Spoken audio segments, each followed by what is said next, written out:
ouvir a voz do Salvador.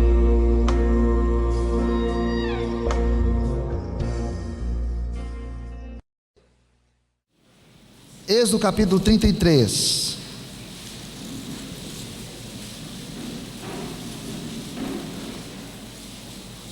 Gênesis, Êxodo. A partir do versículo 12, eu gosto muito desse texto, Gênesis 33, a partir do Êxodo capítulo 33, a partir do versículo 12. Disse Moisés ao Senhor: Tu me dizes, fazes subir este povo, porém não me deste saber a quem hás de enviar comigo. Contudo disseste: Conheço-te pelo teu nome, também achaste graça aos meus olhos. Agora, pois, se achei graça aos teus olhos, rogo-te que me faça saber neste momento o teu caminho, para que eu te conheça e ache graça aos teus olhos, e considera que essa nação é teu povo. Respondeu-lhe: A minha presença irá contigo, e eu te darei descanso. Então lhe disse Moisés: Se a tua presença não vai comigo, não nos faça subir deste lugar, pois como se há de saber que achamos graça aos teus olhos, eu e o povo? Não é porventura em andares conosco, de maneira que somos separados, eu e o teu povo, de todos os povos da terra? Eu vou fazer uma introdução aqui, que não está nem diretamente aqui, mas é diretamente ao nosso tema do ano. Irmãos, nós estivemos conversando o ano passado lá no conselho, na nossa reunião, alguns problemas que acontecem na vida da comunidade e a gente vai ter que tratar. E aí nós temos uma preocupação. Eu sou casado, eu sou pastor da igreja e sou casado, e às vezes eu tenho problemas no meu casamento complicados, difíceis. Lá em casa nós somos mais ou menos tranquilo, então lá em casa nós não somos de brigar, a gente não aprendeu a brigar. Então às vezes alguém pode pensar que a gente lá em casa não tem problema porque a gente não briga. Não é verdade. A gente, às vezes, quem não briga pode ter mais problema do que quem briga. Então o conselho ficou preocupado lá porque eu tenho um casamento, e no meu casamento a gente vai ter que tomar cuidado, porque se não tomar cuidado pode ser que a gente tenha dificuldades. Mas ficou preocupado porque o pastor Cristiano também é casado com a Lloyd, e o pastor Cristiano e a Lloyd também têm problema. Alguns eles conseguem esconder, outros eles não conseguem esconder, a gente percebe, a gente que convive percebe. Mas o conselho ficou preocupado com o casamento do pastor Cristiano também, e ficou preocupado porque nós temos filhos. Eu tenho 2 filhas, e é complicado para a gente que é pai e para a gente que é mãe. Tem 2 filhas, e agora já jovens, passaram pela adolescência, passaram pelas dificuldades, e é muito complicado, porque a gente tenta acertar e tenta cuidar e tenta ajudar, mas tem dificuldade. E o Cristiano tem o Caleb, e o Caleb é ligado na tomada, né? Então algumas pessoas de vez em quando olham para o Caleb, e algumas pessoas acham que o Cristiano deveria bater, ou que a Lloyd deveria fazer não sei o quê, porque a gente sempre acha o que o outro deveria fazer para criar o seu filho melhor, né? A gente sabe direitinho. Então o conselho resolveu: bom, nós temos 2 pastores e suas esposas e seus filhos, e a gente vai ter que cuidar disso, porque senão vai ter problema na frente.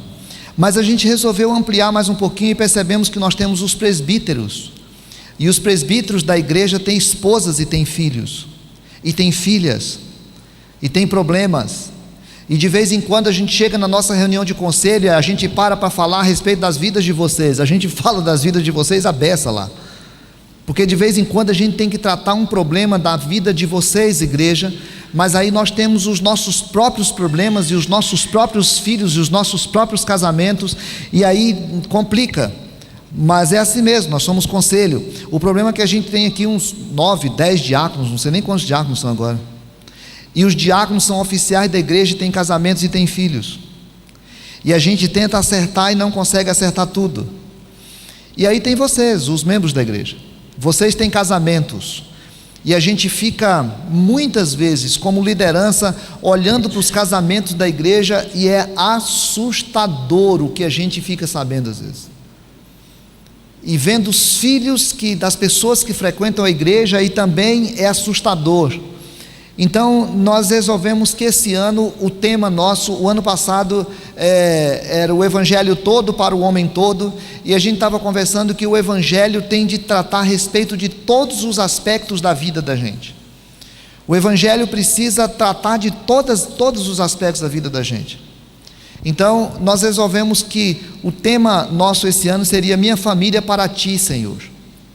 A gente quer durante todo o ano focar na questão de família.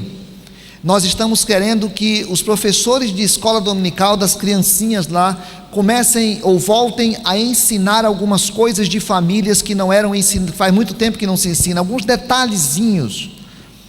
Nós queremos que aquelas crianças lá comecem a aprender que separação é uma coisa que desagrada o Senhor.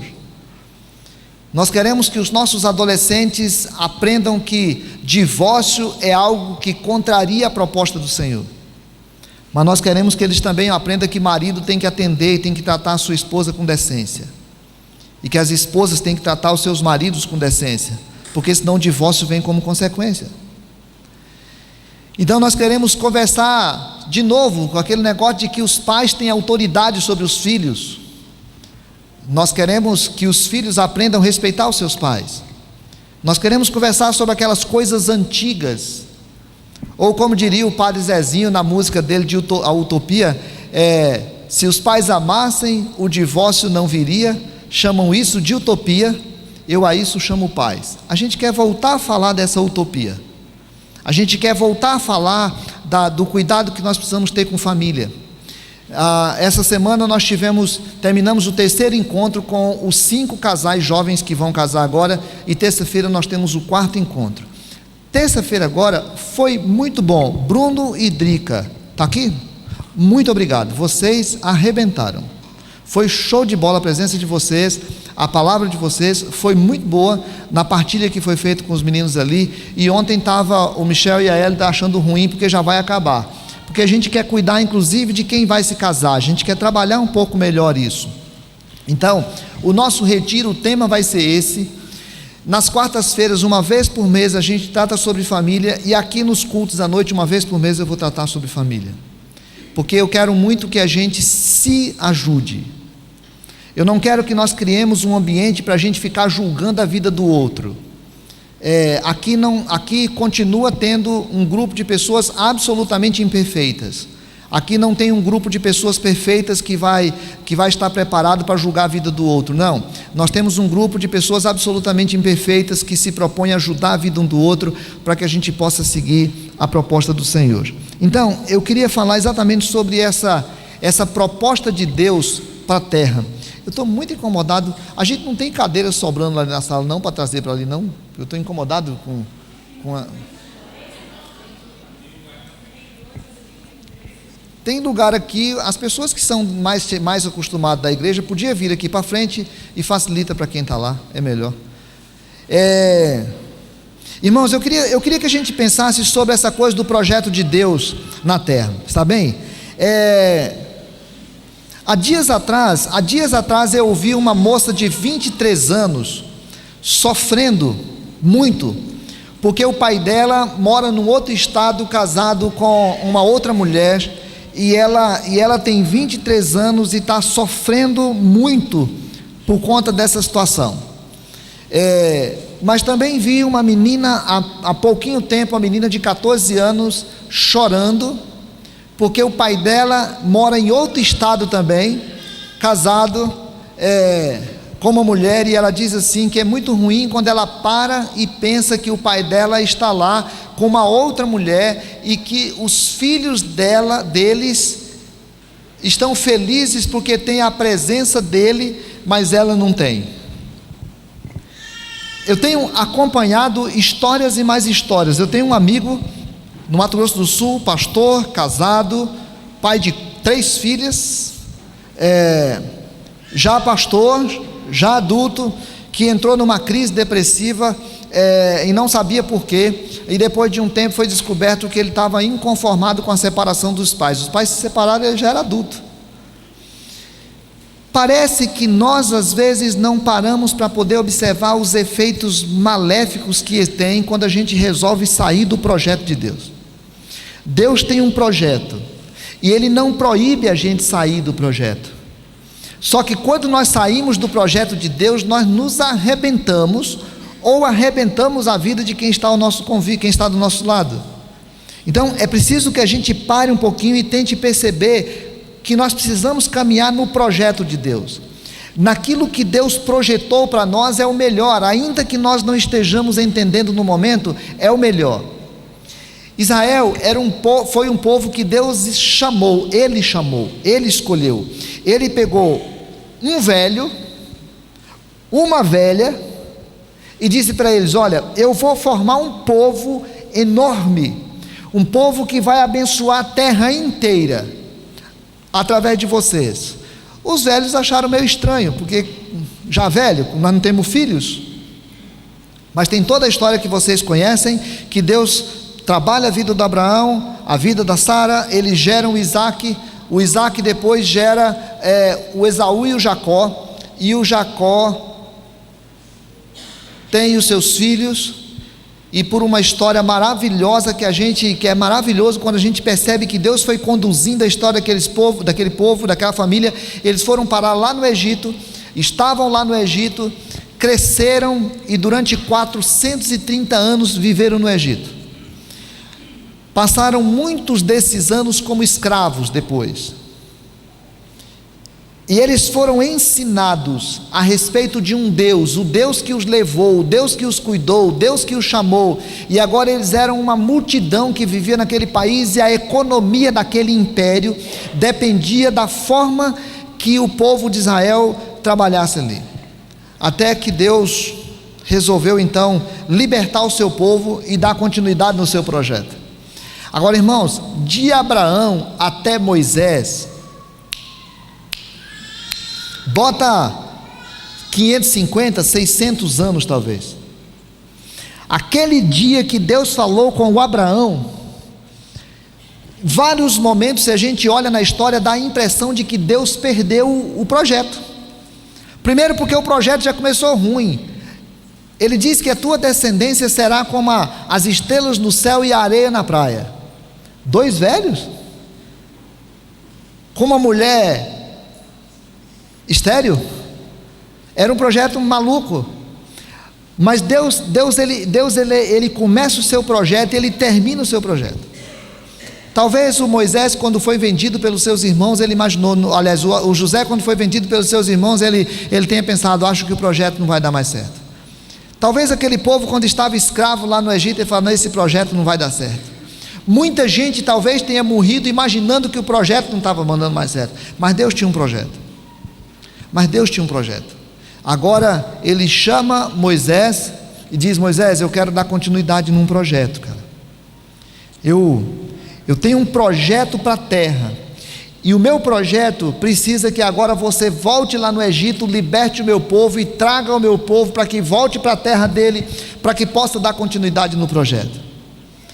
Então, primeiro é preciso que a gente pense isso, irmãos. Deus tem um projeto, e o projeto de Deus é muito maior do que nós, e o projeto de Deus é independente de nós.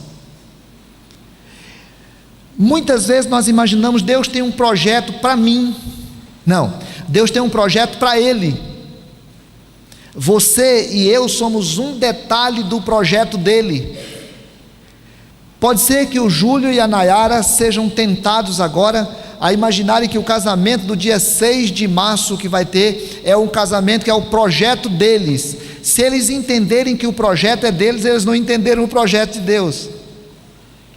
Pode ser que o Joaquim, que vivia lá no interior do Egito, estivesse pensando que Deus tinha um projeto para ele, Deus havia esquecido dele, e Deus tinha algo muito maior do que ele.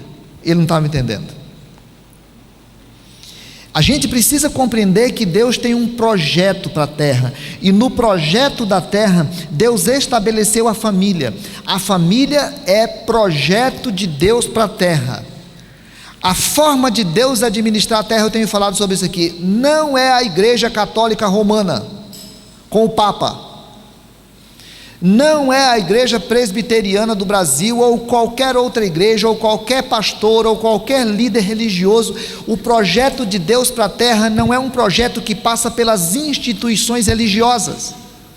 O projeto de Deus para a terra passa pela minha família e passa pela tua família. A família que eu vivo e a família que você vive é parte desse projeto de Deus. A forma de Deus administrar a terra é através da família. E a Nayara e o Júlio, e o Michel e a Hélida, e o Cláudio e a Juliana, e a Marilene e o Edson, e a Viviane e o Tiago, e quem mais que está com vontade de casar? É preciso, irmãos, que esse povo que vai se casar agora compreenda isso. E preste atenção, noivos. Eu estou falando disso, sabe por quê? Porque eu estou ficando careca de ouvir casais lá na igreja, aqui na igreja, ou lá no consultório, onde eles acham que a vida é dele, por ele e para ele. A nossa vida, o nosso casamento e a nossa história é parte do projeto de Deus para a terra, porque nós fomos comprados todo. Nós não fomos comprados em parte. Deus não comprou a nossa alma. Deus não comprou a nossa salvação lá no céu. Deus comprou a nossa vida toda. Tudo nosso é projeto dele. Moisés precisava ter claro na cabeça dele: Moisés, eu não estou chamando você para ir montar um projeto político. Eu estou chamando você para dar continuidade a um projeto espiritual, que é o povo de Israel, como sendo instrumento de bênção para a terra toda. Casal, presta atenção nisso. O teu casamento pode estar uma bomba, porque você é incompetente emocionalmente, você está falhando com a sua esposa está falhando com você, a sua casa pode estar um desastre, porque vocês não cuidaram direito de ensinar os seus filhos, porque os seus filhos estão desobedecendo vocês, e vocês estão fazendo da sua casa uma bagunça. Pode ser que lá os problemas que tem na minha casa são problemas que eu e a Del não soubemos administrar por causa dos nossos problemas. Mas a proposta de Deus para nós precisa ser buscada. Nós precisamos buscar a palavra, irmãos. Nós precisamos nos adaptar à palavra. Nós precisamos adaptar a nossa vida à palavra, porque o que nos dá o tom não são os nossos conceitos, ou não são as nossas experiências, são a palavra de Deus. Os nossos conceitos e as nossas experiências, quando contrárias à palavra de Deus, são satânicas para nós. Então eu preciso parar, e eu preciso me adequar ao projeto de Deus. Mas eu preciso, em segundo lugar, prestar atenção no Deus do projeto, porque às vezes a gente não presta atenção no Deus do projeto. Moisés fala para Deus: Senhor, quem é que está falando? O Senhor está dizendo para eu ir, e eu vou, mas eu chego lá e falo o quê? Você fala que eu sou, me mandou até vocês. É uma definição muito, o negócio que está parecendo um deserto ainda, na época do deserto, né? Lá tinha uma pedra ainda. Eu sou, me enviou até vocês. Quem é eu sou? Tá, muito bem, você está dizendo então assim, que é para eu ir. Antes tinha acontecido um episódio muito ruim, né? O episódio era que o Senhor tinha se entristecido com o povo de Israel, porque o povo de Israel havia desobedecido, Deus estava triste. Deus disse assim: olha, vamos fazer o seguinte, vocês vão, vai ter uma batalha, vai ter uma guerra, vocês vão, eu vou mandar um anjo para ir lá lutar por vocês. Aí o Moisés fala: Senhor, pera lá, vamos entrar no acerto aqui? Não dá não, negócio de anjo não. O Senhor me chamou e o Senhor disse que o Senhor iria. Não é para ir anjo não. Se for para ir anjo eu não vou não. Se o Senhor não for adiante eu não vou não. O Senhor prometeu que era o Senhor não prometeu o anjo coisíssima nenhuma. O Senhor prometeu que era o Senhor que ia diante de nós. O Senhor disse que eu achei graça diante do Senhor, o Senhor disse que o Senhor batalharia, o Senhor disse que o Senhor faria, então pronto, agora eu quero que o Senhor vá. Porque o Moisés tinha absoluta consciência de quem era Deus agora. Ele já tinha ido ao Egito, já tinha visto que Deus havia cumprido toda a sua palavra, ele já tinha visto as 10 pragas acontecerem e Deus demonstrar todo o seu poder. Então ele tinha certeza que Deus era o Deus dos seus pais. Ele estava sabendo que agora não estava tratando com um Deus qualquer, como ele era acostumado quando foi criado na casa do faraó. Ele estava vendo Deus agir, ele estava sabendo que Deus agia, ele viu o poder de Deus ali, ele viu Deus estabelecer aquelas pragas no Egito, aquelas 10 pragas no Egito, ele viu o mar vermelho se abrir à sua frente, ele viu ele atravessar o mar vermelho a pés enxutos com o seu povo, ele viu todos os soldados egípcios morrerem ali, ele viu que Deus, aquele Deus era o Deus dos seus pais, ele viu portanto que era o Deus único. Quando o Egito, e ele foi criado lá, quando o Egito tinha as suas hostes de deuses, e quando o Egito olhava para o faraó, inclusive com Deus, obrigado, não, quando ele olhava inclusive para o faraó como um Deus, e ele falava, não, agora não estou falando com um Deus humano que eu fui criado na casa dele, agora eu não estou falando de um Deus que o homem constrói, eu estou falando do Deus verdadeiro, o Deus único.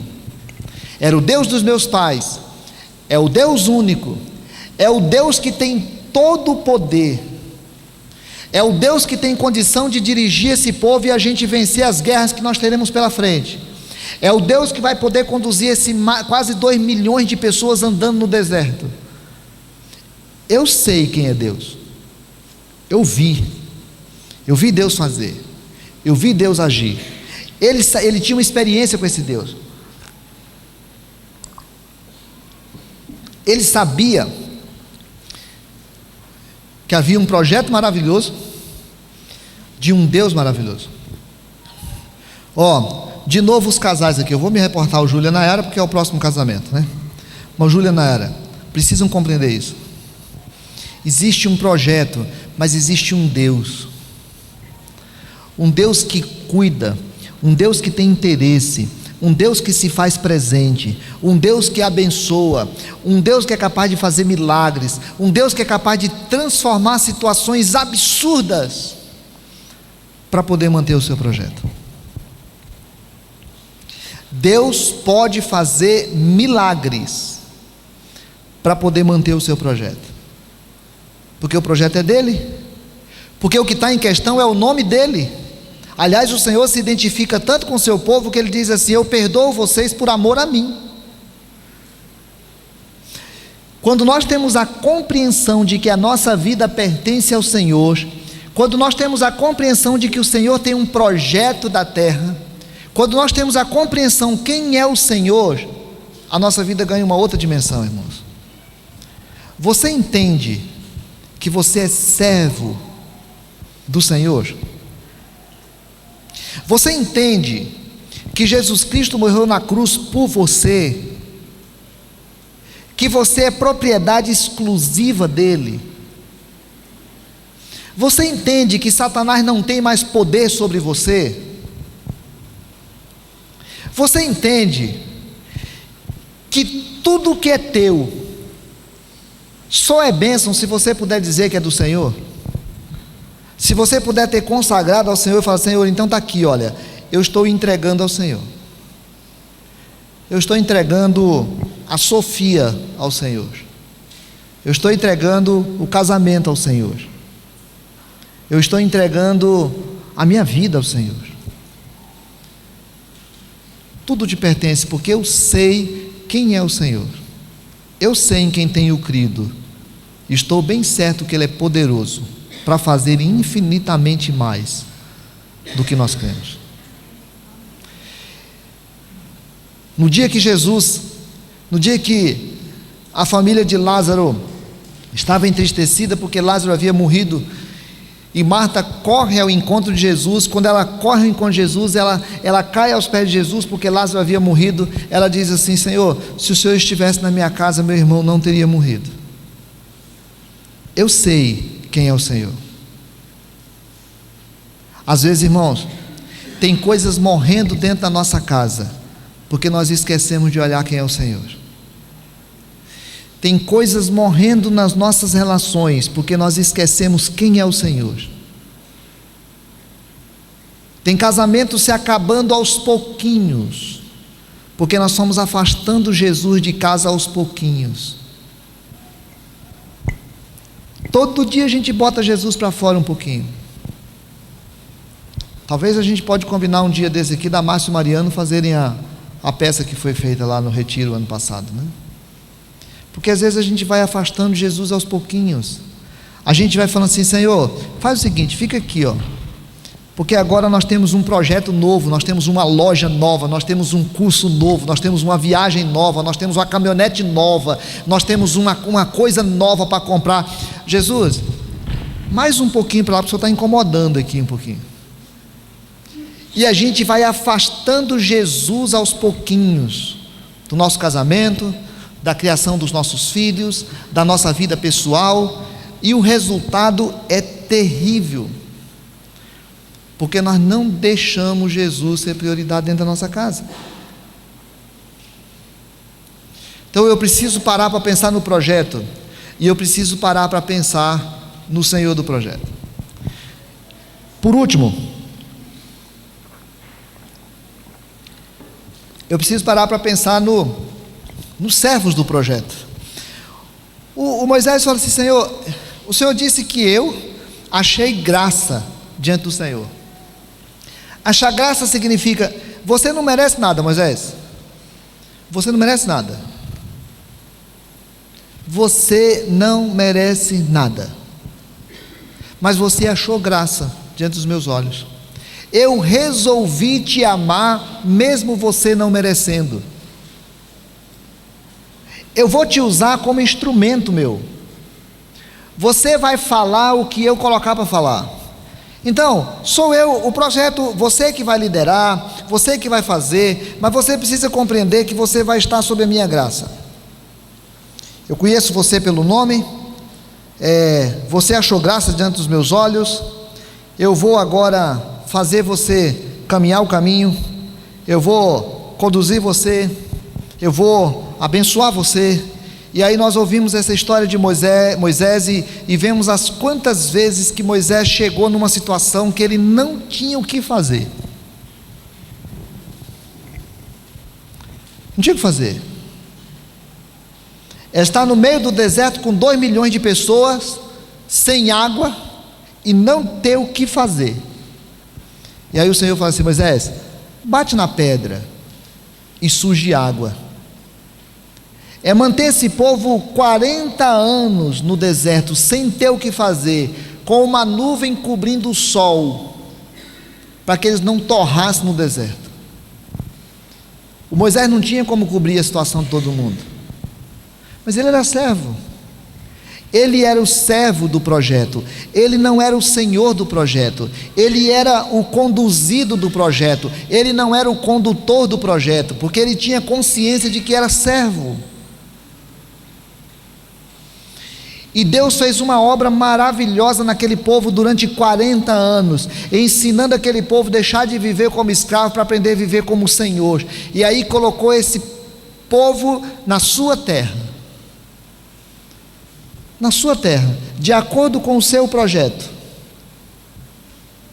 E um dia, aquele povo com seus acertos e os seus erros, assim como as nossas famílias, foi, até o dia que Jesus Cristo nasceu, e a bênção deixou de ser uma bênção de Israel e passou a ser uma bênção a todas as famílias da terra, de acordo com a conversa de Deus com o velho Abraão, porque ele é dono do projeto.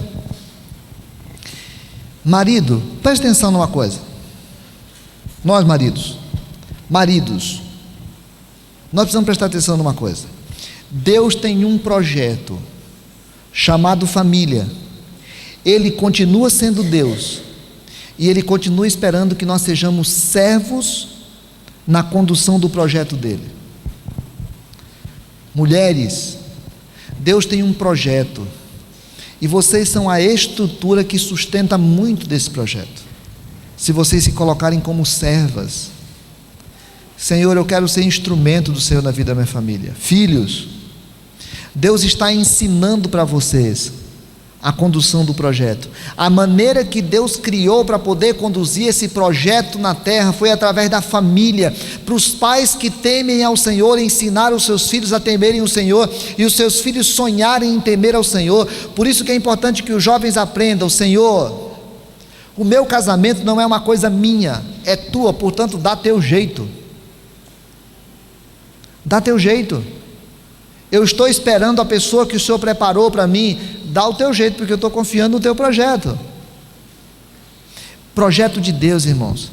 Mas a gente precisa aprender a se colocar como servo.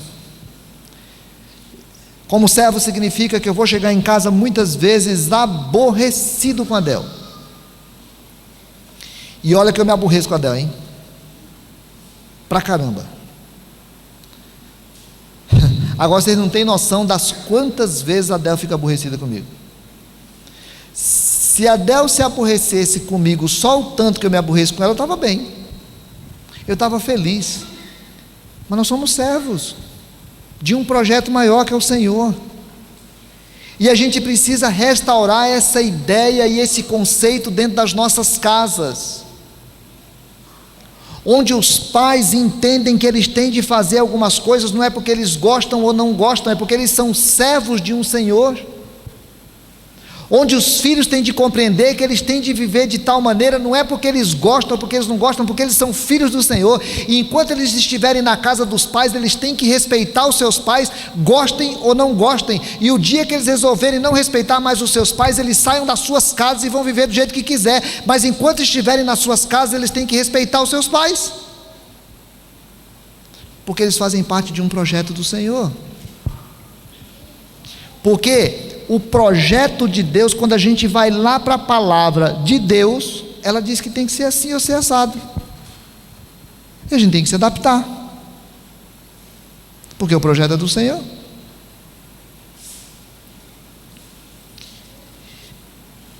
No filme que a gente assistiu lá do Êxodo, né? Que teve um monte de gente que ficou imaginando que ia assistir um filme teológico. Não era um filme teológico. O cara pegou uma história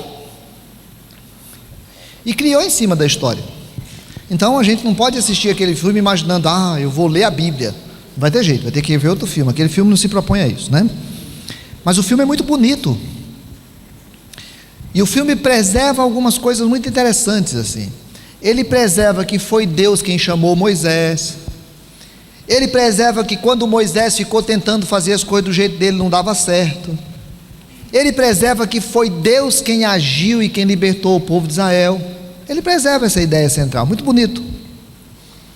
E tem uma cena no final do filme que para mim vai ser inesquecível, dessas cenas que ficam assim e que são inesquecíveis para a gente, né? O Moisés está velho, sendo carregado pelas pessoas, e ele olha de dentro assim, e as pessoas estão passando do lado, e de repente a figura do menino, que era a figura que representava Deus, ele está passando assim, ele olha do lado e vê o menino andando no meio do povo, e aí ele olha para o Moisés assim, e o Moisés, na hora que olha de novo, o menino não está ali, porque a multidão está passando. E eu me emocionei com essa parte do filme, porque quis passar a ideia para a gente assim: cara, eu não mandei o anjo, sou eu quem continuo andando no meio de vocês, sou eu quem continuo conduzindo o projeto de vocês. O que mantém os casamentos, irmãos, não é o amor humano. O que mantém a criação dos nossos filhos não é o amor humano, é o amor que brota do coração de Deus, de um Deus que tem um projeto, que escolhe servos e que continua sendo Deus, mesmo quando as coisas parecem que não têm sentido. E a gente diz assim: Senhor, eu estou aqui, às vezes eu não consigo fazer do jeito que o Senhor quer que eu faça, às vezes eu me percebo tão humano, que falho com a minha esposa, que falho com as minhas filhas, mas eu sei que se o teu projeto está aqui, e eu sair do rumo, eu preciso voltar para ele, porque o melhor que eu tenho a fazer é voltar para o teu projeto. A tua família é uma bênção de Deus, querido. Cuide da tua família com carinho. Eu queria que a gente cantasse aquela música de novo, pode ser? Cuida da tua família com carinho, cuida da tua família com responsabilidade. Está difícil teu casamento? Senta com teu cônjuge e reconhece: Senhor, está difícil, Pai, está difícil. Por isso a gente está aqui precisando de ajuda. O Moisés muitas vezes se viu aperreado, agoniado, a dificuldade enorme, um problema enorme para ser resolvido, mas ele clamava ao Senhor e o Senhor o abençoava. Está difícil o casamento? Volta para o Senhor. Nós vamos passar o ano falando isso aqui, uma vez por mês. Nós vamos parar no domingo à noite. Às vezes no domingo vai ter até um formatozinho de palestra ao invés de pregação. Na essência, nós vamos falar assim: olha, lá nos nossos casamentos dos pastores tem problema, dos presbíteros tem problema, dos diáconos tem problemas, no seu também tem problema, e nós estamos precisando de ajuda. Todos nós precisamos de ajuda, mas nós não podemos perder de vista isso. O projeto é do Senhor, e o Senhor tem interesse no nosso casamento, o Senhor tem interesse na relação com os nossos filhos, o Senhor tem interesse na relação com os nossos pais. E aí eu queria perguntar: você entende assim? Você entende que Deus tem um projeto para você e que você é só parte do projeto dele? Você entende que existe um Deus acima das realidades humanas e que você pode se colocar como servo e serva diante dele para dizer: Senhor, nós não temos condições de tocar o projeto, mas nós estamos pedindo ao Senhor que nos ajude. Estamos no deserto, sem água, mas estamos pedindo um milagre, para que o Senhor restaure na nossa casa a possibilidade da vida, porque a gente quer que a nossa família seja abençoada. Você entende assim? Se você entende, querido, se coloque diante de Deus e vá, porque o que tem lá na frente é muito maior do que os nossos olhos podem ver e do que a nossa mente pode entender. Que Deus te abençoe.